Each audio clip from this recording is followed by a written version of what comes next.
Bonjour à toutes et à tous. Dans cette vidéo, nous allons réaliser un organizer de bureau. C'est bientôt la rentrée, donc c'est le moment idéal pour faire ce genre de petit projet qui, vous allez voir, va être extrêmement rapide, hein, puisque nous allons le construire sur SolidWorks, qui est vraiment tout à fait adapté là-dessus. Vous pouvez d'ailleurs le construire avec quasiment les mêmes fonctionnalités sur Fusion 360. Donc pour ce faire, je vais, changer l'interface, utilisateur, puisque actuellement on est sur l'interface, simplifiée donc de SolidWorks, hein, comme vous pouvez le constater par défaut, vous démarrez sur l'interface simplifiée, voilà. Donc on va décocher, voilà, pour retrouver l'interface traditionnelle du logiciel. Alors l'interface simplifiée, elle démarre par défaut lorsque vous réinstallez le logiciel. Ou lorsque vous êtes sur un écran qui est trop petit. Alors moi, je suis sur quand même 27 pouces, donc logiquement, j'ai pas vraiment besoin de cette interface simplifiée. Alors, donc quelques contraintes pour notre organizer de bureau. On va le faire compatible pour les enfants. Et puis, on a quand même une contrainte, c'est que on va essayer qu'il soit, on va dire, imprimable en 3D. Alors pour qu'il soit imprimable en 3D, pour la plupart des machines de taille classique, on va dire, on va essayer d'éviter, donc bien entendu, qu'il dépasse 240 mm par 240 mm par 240 mm. On va même essayer d'éviter qu'il dépasse 200 par 200 par 200. Je pense que globalement, nous n'en avons pas besoin.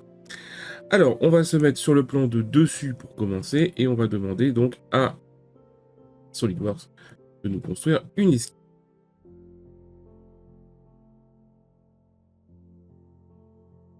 Voilà, je recommence, voilà, esquisse.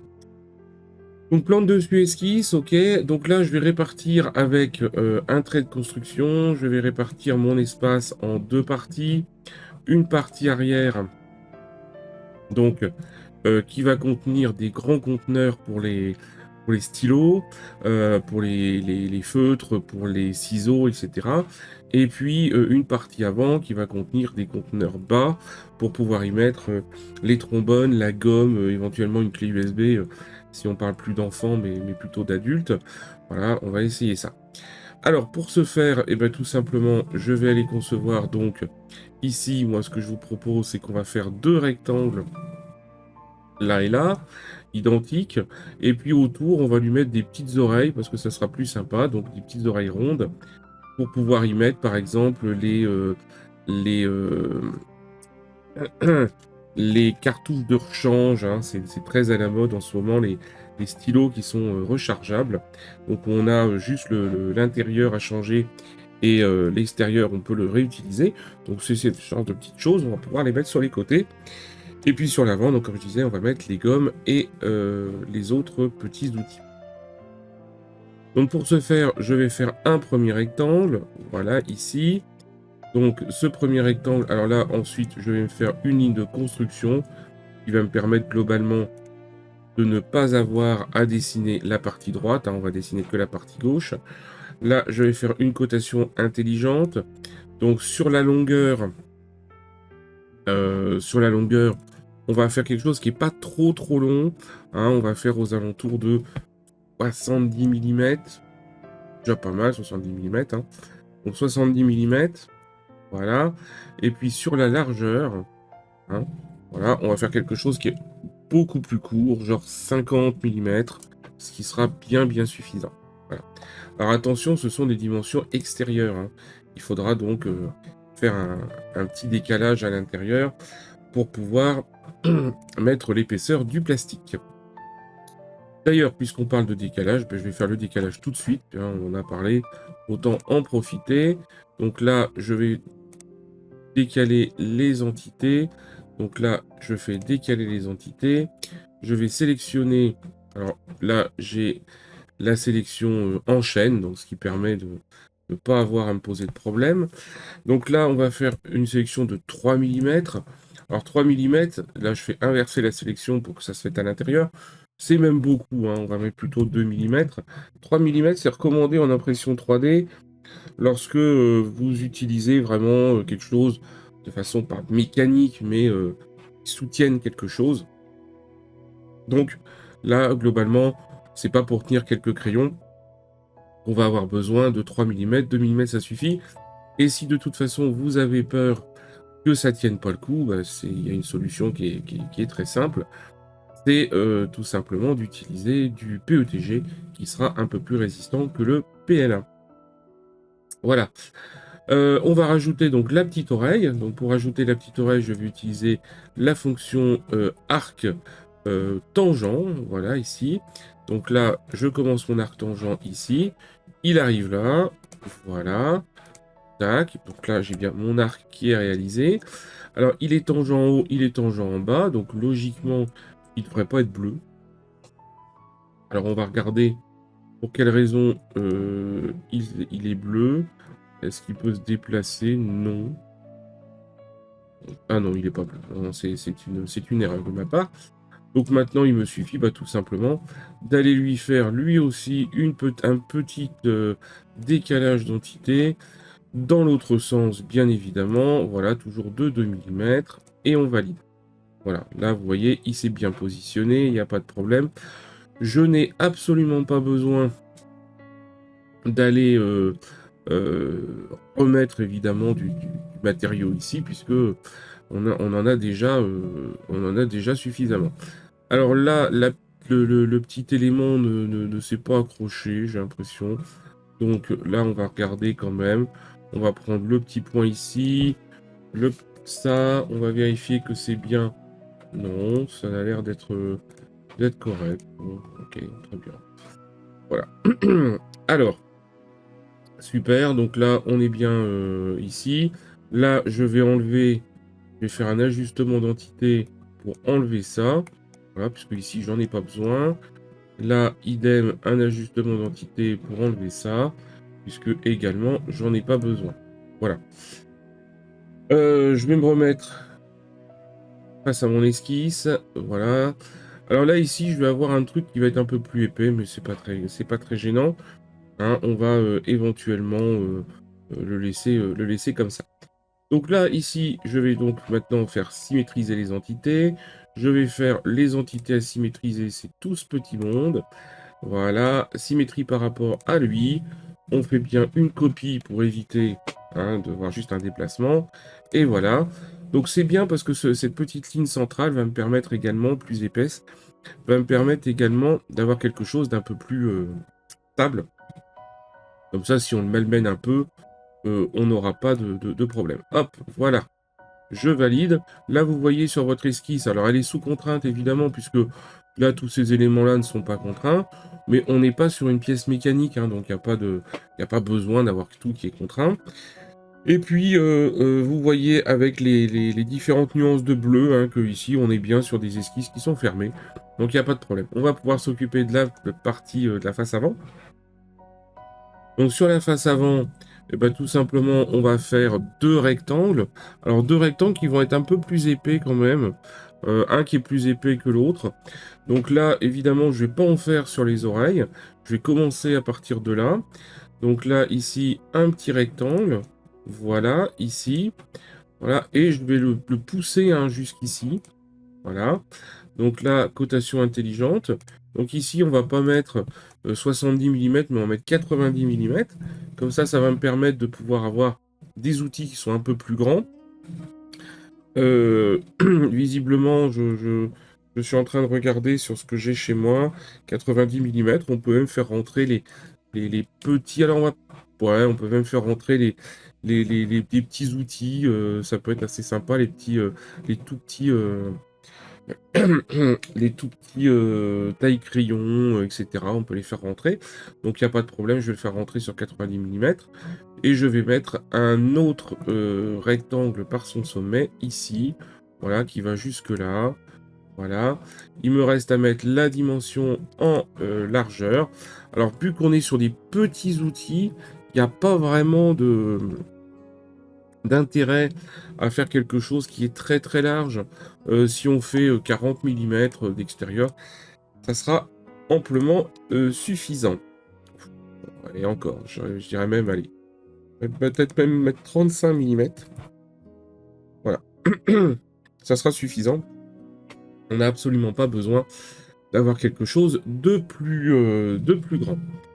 Donc je valide par OK. Voilà, donc là j'ai coté ici. Ici, j'ai pas besoin de coter puisque c'est coté là, hein, donc c'est pas nécessaire. Et puis, on va faire un décalage d'entité, mais cette fois-ci, je ne vais pas sélectionner la chaîne. Je vais sélectionner uniquement les côtés qui m'intéressent. Alors, évidemment, celui-ci, je ne vais pas le sélectionner puisque... Petite bêtise de ma part. Donc, je vais faire un décalage de celui-là. Voilà. Et de celui-là. Voilà, j'ai pas besoin... ici, éventuellement, ça peut être un... Ah non. Non, non, il veut pas. Donc, voilà. Ok. Très bien, on va rester comme ça. Voilà, super. On va refaire un autre décalage d'entité pour ce petit côté-là, en inversant. Et un dernier pour ce côté-là, en inversant également. Voilà. Et puis maintenant, j'ai plus qu'à aller faire ajuster les entités pour enlever tous les morceaux qui ne servent à rien. Donc là, j'en ai un ici. Là, j'en ai un ici également. Ici, ici, ici, ici et ici. Ici, ici. Là, je crois que j'ai terminé. Oui, je crois que j'en ai pas oublié. C'est bon. Voilà. C'est bon, on est correct. Alors, j'ai l'impression... Non, non, c'est bon, j'ai rien de supplémentaire à rajouter. Voilà, c'est bien fermé, je suis content. Bon, j'ai pas voulu mettre une épaisseur de 4 ici, parce que là, on est vraiment sur du petit matériel. Bon, on va fermer maintenant cette esquisse, et puis on va se mettre maintenant sur le plan de droite. Donc là, on va faire une esquisse sur le plan de droite, et sur ce plan de droite, on va aller dessiner un trait de construction qui va partir comme ça. Donc là, qui vient bien, là, vous vous mettez bien à l'horizontale de ça. Bon, c'est pas très grave, de toute façon, on le corrigera après, et qui va aller jusqu'ici. Voilà. Donc là, je vais mettre des contraintes, hein, bien, je vais mettre des relations. Donc là, une relation entre ce point-là, j'arrive pas à attraper, et ce point-là, point de rencontre, et ça ne m'arrange pas. Bon, là, je vais aller chercher, je vais lui créer directement une ligne de construction ici, donc qui monte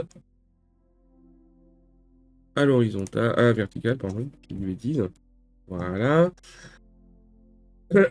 Et qui va venir rejoindre ça. Voilà, donc là, ça et ça, je veux que ce soit fusionné. Ah, c'est le même point. Et puis, on va faire la même histoire. Alors là, évidemment, c'est un peu plus compliqué parce qu'on n'a pas de point.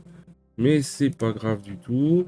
Voilà. Là, on se met bien à la verticale, toujours. Et puis, on va utiliser ça avec ça. Et là, vous allez utiliser la fonction qui s'appelle point de rencontre. Alors, point de rencontre, c'est une fonction qui vous permet... C'est l'équivalent de coïncident, mais entre un point et une ligne, ou entre un point et une courbe, ils ne sont pas sur le même plan. C'est le seul point possible de rencontre, hein. Mathématiquement, vous avez un seul point qui peut être à la fois sur ce plan et sur cette droite. Donc, c'est le point de rencontre. Vous voyez d'ailleurs que ça contraint bien l'esquisse. Ici, ce morceau-là, il n'est pas contraint, tout simplement parce que là, il n'y a pas de dimension. C'est ce qu'on va faire d'ailleurs maintenant. On va mettre les dimensions. Donc là, je vais mettre un premier, voilà, hop, et puis une deuxième. Voilà, je ne veux pas que ça touche ici. Voilà, hop. Voilà, et puis ici, je vais monter pour terminer une dernière ligne de construction qui va commencer là, voilà, tout simplement. Voilà, qui va commencer ici et qui va monter, voilà, sans interruption.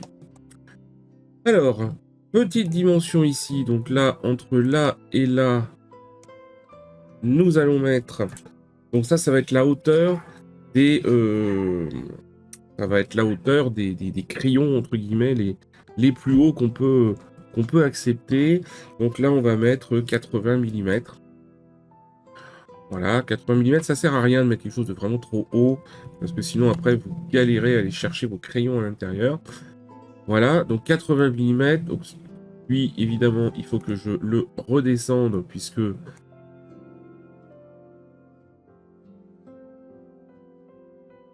il veut pas. Alors, je veux bien descendre, s'il te plaît. Non, d'accord. Ah oui, je suis encore en cotation intelligente, c'est pour ça. Donc là, lui, je vais le redescendre, voilà, pour qu'il vienne ici. Donc là, 80 millimètres en bas de cet élément. Alors, on va peut-être changer d'ailleurs. Je vais mettre 90 millimètres ici. Voilà. Et je vais mettre ici, donc entre là et là. Donc là, cette ligne, hop, ici.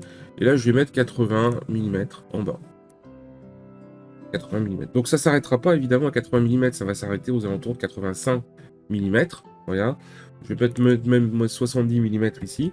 Voilà. Comme ça s'arrêtera à peu près à 80 millimètres, un petit peu moins. Ici, donc le pan coupé là va vous permettre de pouvoir attraper les crayons plus facilement, surtout si il s'agit de crayons pour les enfants. Alors, on va continuer ici sur cette partie-là. Donc là, je vais faire la même chose. Ici, comme je disais, on est sur quelque chose qui doit être très très très très fin. Donc là, on va être ici sur 20 millimètres. Voilà. Là, on va être sur 20 millimètres de ce côté-là. Et puis ici, on va être sur 40 millimètres. Donc ici, bien sûr, hein. Voilà. Là, on est bon. Donc là, en fait, on va avoir une première partie, hein, vous l'avez compris, qui va venir en haut et une deuxième partie qui va venir ici. Donc pour ça, il va falloir que je fasse deux plans. Donc pour faire des plans, je vais quitter mon esquisse et je vais tout simplement demander dans fonction géométrie de référence plan. Alors à la différence de personnes qui sont habituées à Fusion, et qui ont l'habitude de devoir choisir le type de plan, plan de référence, plan de décalage, etc. Ici, dans SolidWorks, on a un seul outil, et c'est en fonction de ce que vous choisissez comme référence que SolidWorks vous fait des propositions. On est globalement sur des bons débuts d'intelligence artificielle. Voilà, première référence, donc là, la ligne, on est bien... Voilà, c'est bon. La saisie est incomplète. On passe par un point. Euh,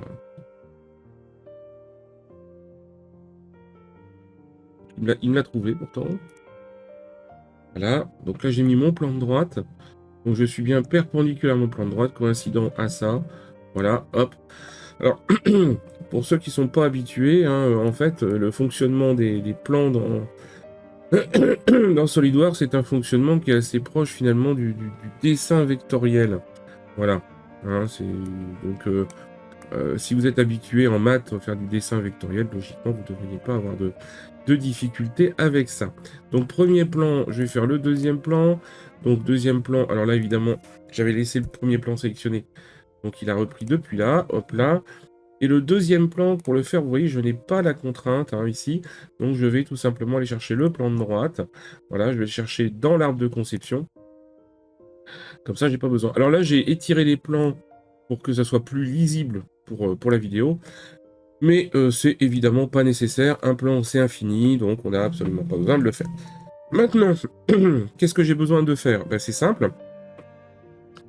Je vais aller tout simplement eh bien, créer l'extrusion. Voilà. Donc, je vais créer l'extrusion de, de partout où j'en ai besoin. Hein.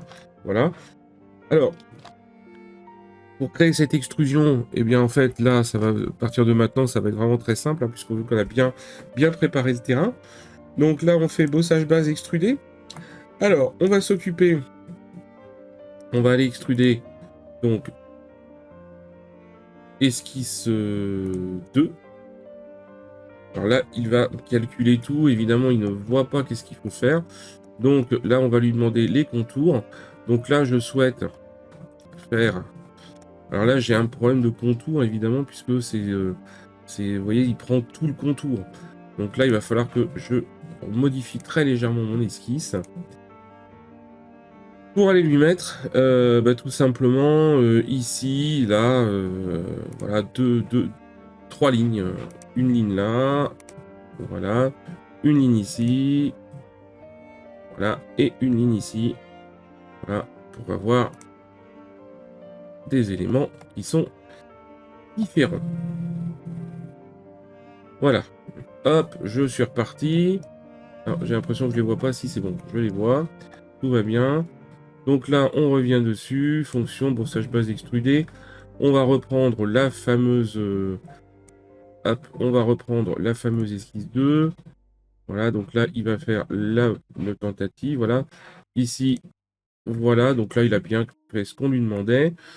Et puis ici, je ne vais pas faire borne comme direction. Je vais faire jusqu'à la surface. Et je vais tout simplement sélectionner le plan 1. Voilà. Et là, vous récupérez bien votre première partie de Desk Manager.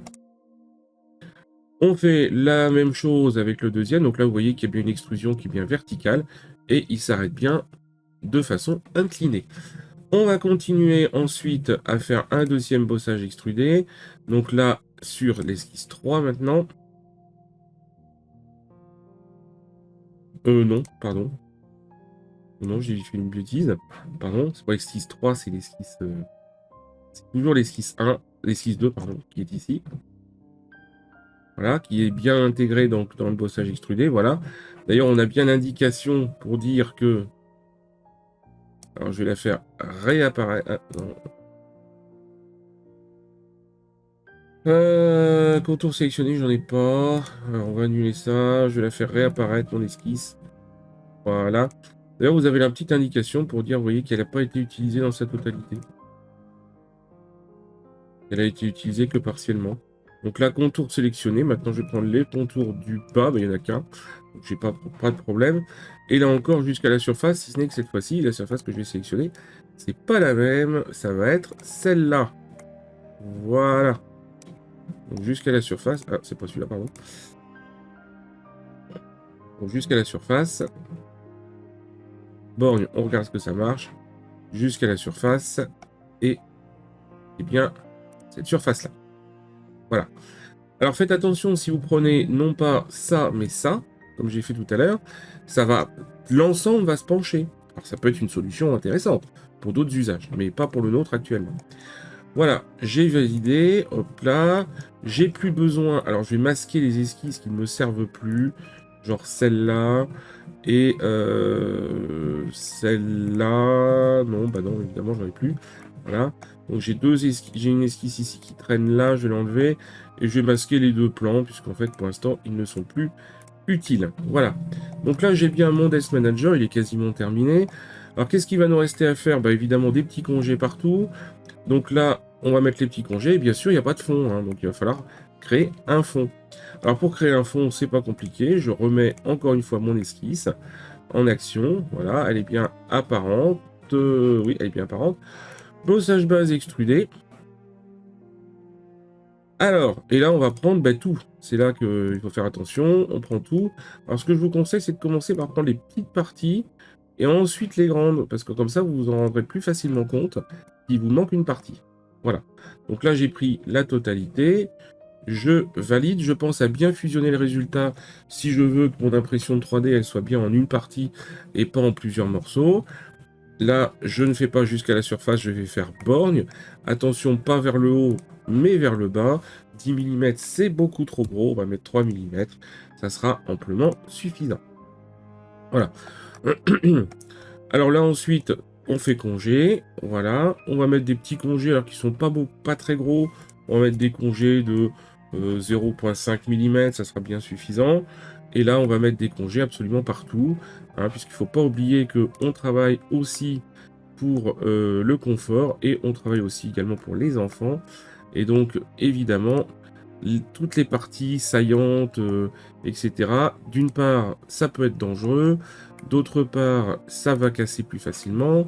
Et pour terminer, en plus, vous risquez que ça soit plus difficile à nettoyer, puisqu'évidemment, dans les recoins, c'est toujours plus dur. Hein, les aspirateurs robots le savent bien.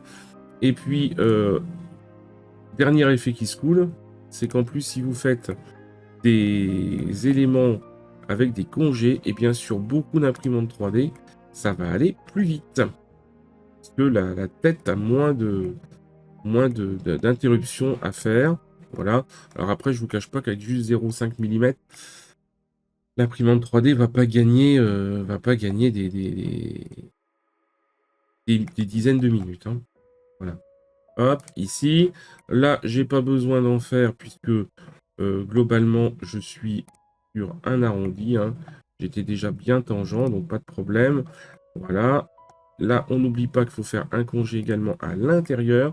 Alors là, je les fais tous d'un coup, mais bien entendu, vous pouvez les faire en plusieurs fois si vous n'êtes pas à l'aise et surtout si vous avez peur de sélectionner un peu tout et n'importe quoi. Vous remarquez aussi à chaque fois que j'active, vous voyez, on a une sélection qui est déjà proposée. Alors là, volontairement, je vous fais toutes les sélections à la main pour bien vous montrer tous les éléments qui doivent être sélectionnés. Mais c'est évident que vous pouvez utiliser les sélections rapides de SolidWorks. Ça vous fera gagner énormément de temps. Je vais faire un deuxième passage pour les congés sur le dessus. Voilà, je vais faire un deuxième passage. Alors, sur le dessus, je vais faire des congés de 1 mm. Voilà. Donc là, ici, voilà, c'est sympa. Et je vais faire ça. Alors, logiquement, toutes les boucles. Ah, non, ça ne marche pas. Ah, dommage. Dommage, dommage. Normalement, ça devrait fonctionner. Toutes les boucles. Donc, 1 mm. Voilà. Je suis assez étonné que toutes les boucles ne marchent pas. Bon, bah, c'est pas grave, j'ai celui-là. J'ai celui-là. Ah, il ne peut pas faire celui-là. Arrête 3, il en veut pas. Ok. Bon, c'est pas très grave. Là, ici. Alors, est-ce qu'il va repérer celui-là? Oui, parfait. Wonderful. Voilà. Parfait, c'est bien ce que je voulais. Et là, en revanche, il en a l'air d'avoir du mal avec les parties. Ah non. Ça a fonctionné. Voilà. Voilà, j'ai mis des petits congés partout. Alors là, je serais quand même curieux d'en rajouter ici.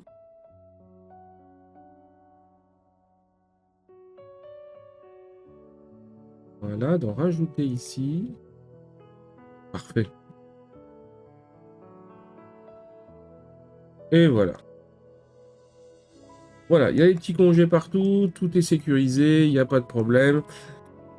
Alors, évidemment, ça va pas être très très joli si on met que ça. Donc, bah, on va mettre un petit prénom ici quand même, ça sera plus sympa. Donc là, je vais supprimer mon esquisse. Voilà, enfin, du moins la masquer. Puis je vais aller faire une esquisse directement là-dessus. Voilà, en bas, ça sera plus simple. Donc là, vous remarquez que j'ai directement mon gizmo qui est ici. C'est pas pour rien qu'il est là. Je vais faire une ligne de point milieu. Et je vais lui dire que c'est pour la construction. Voilà. On n'oublie pas qu'elle soit bien horizontale si on veut pas que le texte fasse n'importe quoi. Alors, j'ai dessiné par la droite, donc logiquement. Et là, je mets un prénom un peu long, locomotive, comme une locomotive, hein. Voilà, mais bien entendu, on peut mettre n'importe quoi. Faut que je mette le texte dans l'autre sens, que je le centre, que je l'agrandisse, parce que là, il est vraiment très, très petit. Donc là, on va dans la typo. Alors, je vous conseille évidemment de choisir des typographies qui sont sans sérif, etc. Bon, le Century Gothic, c'est pas dégueulasse. On va peut-être utiliser ça, celui-là. Constantia, ça peut. Ah non, voilà, toutes les typos qui sont un petit peu trop compliquées risquent de vous poser des problèmes. Donc, on va éviter. Voilà. Alors, je vais reprendre celui qui était présent, Century Gothic. Je le trouve pas mal. Par contre, évidemment, il est beaucoup trop petit. Donc là, je vais le remettre en millimètres. Donc là, il fait 3 mm. Je vais mettre aller à 6 mm. Ça devrait peut-être être déjà. C'est encore petit. Encore petit. On va monter à allez, 11 mm. c'est pas mal. Voilà. Alors là, évidemment, le choix de la typo va dépendre bien sûr du prénom de l'enfant, qui s'appelle Jean-Bernard ou quelque chose comme ça. Et il va falloir mettre une typo un peu plus petite pour que ça rentre. Voilà. Alors, pour info, on peut le faire aussi sur les côtés courbés ici, mais pas avec le même outil. Il va falloir utiliser l'outil enroulement et non pas un bossage extrudé. Bon, voilà, le bossage extrudé, c'est fait tout seul. 3 mm, ça fait quand même beaucoup. On va faire 2 mm. Hein. N'oublions pas que plus le porte-info est fin, moins l'imprimante va galérer et moins vous aurez besoin d'avoir des supports. Bon voilà, là ça a l'air d'être propre sur 2 mm. Logiquement, il peut le faire sans support. Voilà. Alors, sauf si vous avez vraiment une imprimante qui est très vieille. Alors, étape suivante, on va mettre ça un petit peu en couleur. Donc apparence couleur. On est bien sûr sur du plastique. On va le mettre semi-brillant. Allez, on va le mettre en blanc parce que quoique en blanc c'est pas une bonne idée parce que le blanc c'est salissant et on va mettre corps entier et puis bien entendu je ne vois absolument plus le locomotive qui est écrit ici. Voilà. Donc là ce que je vais faire c'est que je vais remettre de la couleur. Et là, je vais faire du plastique blanc semi-brillant sur les lettres. Voilà. Voilà. Voilà. Comme ça, vous pourrez le faire avec une imprimante bicolore. Ça sera toujours beaucoup plus sympa. Je vais changer un petit peu la caméra. Ah non, non. Alors, on va mettre une couleur qui est quand même moins noire quand même. Parce que là, c'est vraiment... on va faire un gris foncé. Ça sera quand même plus sympa. Je vais faire pièce. Ah, je ne peux pas.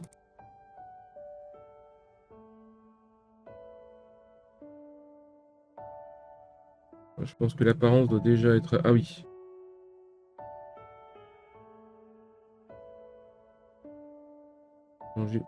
Je change le body. Voilà, je change le body.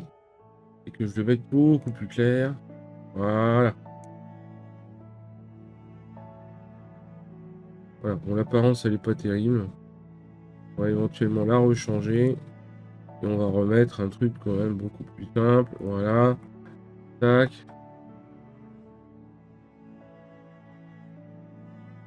Voilà. Ah, comme ça, c'est sympa. Alors, on va en profiter. Donc, on va bien sûr enregistrer ce truc-là. Maintenant, une fois que je l'ai enregistré, j'ai plus qu'à aller le mettre dans Orca Slicer ou dans Bamboo Studio, Prusa Studio, etc. Alors, je vous conseille d'activer le lissage sur les couches, hein, d'activer le lissage sur les coutures, bien sûr, puisque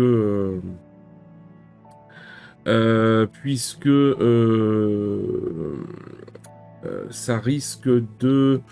ouais, donc, Desk Manager. Ouais, c'est mieux comme ça. Puisque globalement, si vous le faites pas, bon, vous risquez de voir une couture en fonction de votre imprimante, ça risque de pas être très joli. Hein, donc autant l'activer, ça sera plus sympa pour cet outil.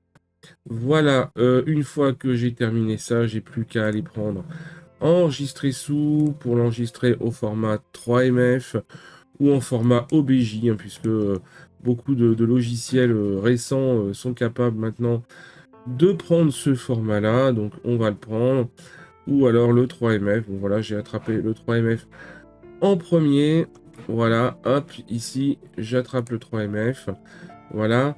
Ici, donc là, je fais Desk Manager. Je n'oublie pas dans les options de mettre une qualité qui soit avec une tolérance qui soit inférieure à la qualité de mon imprimante. Moi, c'est déjà réglé, mais voilà. est là enregistré et vous n'avez plus qu'à imprimer. Vous retrouverez le fichier 3MF directement sur Cult 3D, comme l'ensemble des conceptions que je réalise ici. Voilà, je vous souhaite une bonne journée, à très bientôt pour la prochaine vidéo.